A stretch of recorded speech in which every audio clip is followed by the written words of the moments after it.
नमस्कार मंडळी, मी वरद विजय चव्हाण तुम्हा सगळ्यांचं स्वागत करत आहे. मंडळी, आज रिलीज झालेला आहे बॉर्डर 2 हा सिनेमा. जर मी चुकत नसेल तर 97 की 98 मध्ये बॉर्डर हा सिनेमा आला होता, जो अजूनपर्यंत one of the cult war movies आहेत.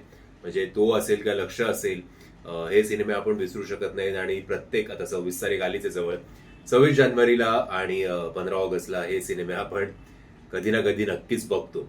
एनिवेज, बॉर्डर 2 जेव्हा याचा ट्रेलर आला तेव्हा चांगल्या गोष्टींपेक्षा ट्रोलिंगला जास्त या सिनेमाने फेस केलं, खास करून वरुण धवननी.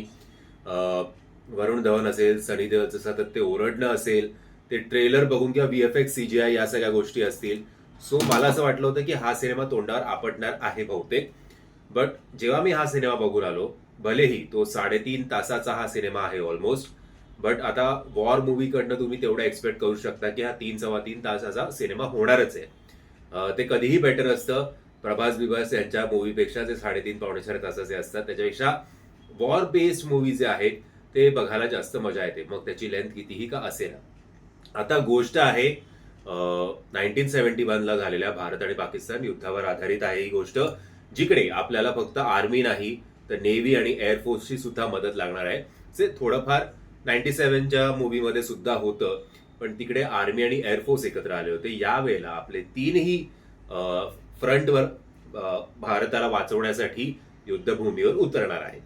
सो वरुण धवन आहे तो आर्मीमध्ये आहे, दिलजीत दोसांझ आहे तो एअरफोर्समध्ये आहे, आणि आहान शेट्टी आहे नेव्हीमध्ये. या तिघांची एक स्पेशल बॉन्डिंग आहे का, कारण हे तिघं शिकलेले आहेत त्यांच्या गुरु, त्यांचे मेंटॉर सनी देओल यांच्या अंडर, जे एक स्वतः आयकॉनिक कॅरेक्टर आहे या सिनेमामध्ये. आता जेव्हा हे संकट ओढवतं तेव्हा हे 4 जण मिळून कसं भारताला वाचवतात याच्यावर आधारित ही संपूर्ण कथा आहे.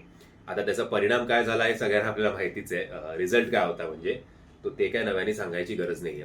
बट ऍक्टिंग वाईज असेल, डिरेक्शन वाईज असेल, गाणी जे नॉस्टॅल्जिया इफेक्ट देतात ते असेल, डायलॉग बाजी असेल, डायलॉग बाजी तर हार्ड कॉर सिंगल स्क्रीन वाले लोक तर वेडे होतील, इतके काय काय चांगले डायलॉग्स आहेत. थोडी कॉमेडी सुद्धा आहे आणि इमोशनल टच सुद्धा आहे या सिनेमाला. सो फक्त ठॅढ्या असं काही नाहीये. जसा आधीचा बॉर्डर होता त्याच बऱ्यापैकी त्याच प्रमाणावर हा बॉर्डर 2 सुद्धा झालेला आहे.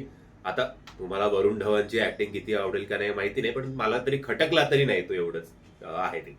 घर कब आओगे ते गाणं चांगलं आहे, आणि जाते हुए लम्हो ते पण मध्ये मध्ये यूज केलेलं आहे. बॉर्डर मधलं हिंदुस्तान हिंदुस्तान जे शेवटचं गाणं होतं ते सुद्धा मध्ये मध्ये यूज केलेलं आहे. सो ओव्हरऑल गाण्याचा पार्ट सुद्धा चांगला झालेला आहे. मला जर कुठली गोष्ट आवडली नसेल तर ते VFX CGI थोडं खटकत होतं, जे ट्रेलर रिव्ह्यू मध्ये सुद्धा अनेक लोक बोलत होते. अशा मूवीजला खास करून जर रिअल लाईव्ह लोकेशनवर शूट करण्यात आलं असतं तर जास्त मजा आली असती. जसं बॉर्डर 1 मध्ये आपण बघितलं की सगळं त्या लाईव्ह लोकेशन्सवर होतं, कुठल्याही प्रकारचे फेक VFX किंवा काहीही वापरण्यात नव्हतं. बॉम्ब ब्लास्ट तर बॉम्ब ब्लास्ट, फायरिंग तर फायरिंग, हे सगळं जरा ठीक आहे, पण लेट गो करायला काही हरकत नाही, एवढंच मी म्हणेन. सो सिंगल स्क्रीनसाठी हा सिनेमा तर धमाल आहे, आणि पॅट्रोइडिझम याच्यात ठासून ठासून भरलाय. सो या विकेंडला जर तुमच्याकडे दुसरं कुठलं ऑप्शन नसेल तर या सिनेमाला बघायला काही हरकत नाहीये, हे माझं तरी प्रामाणिक मत आहे. जेवढं या सिनेमाचा ट्रेलर किंवा टीझरचे जे खालचे कमेंट्स आहेत ते बघून जे वाटलं होतं की अगदीच हा सिनेमा तोंडावर आपटेल, तर तसं काही आत्ता तरी मला चित्र दिसत नाहीये. आज जेव्हा मी सकाळी बघत होतो तेव्हा ऑलमोस्ट 30 की 35 हजार एका तासात बुक झाले होते. लास्ट 1 hour मध्ये बुक झाले होते बुक माय शो या ऍपवर. उद्या कळेलच की हा कितीची ओपनिंग घेतोय ते. माझ्या मते 10 करोड किंवा 15 करोडच्या वर तरी नक्कीच याची ओपनिंग जायला हवी. आणि आता लॉंग विकेंड आहे, मे बी हळूहळू का होईना हा सिनेमा वर्ड ऑफ माउथनी चांगली कामगिरी बॉक्स ऑफिसवर करेल. मी या सिनेमाला देतोय 4 स्टार, 3.5 स्टार. चला, मला ते VFX एवढं नाही पटलं काही गोष्टी.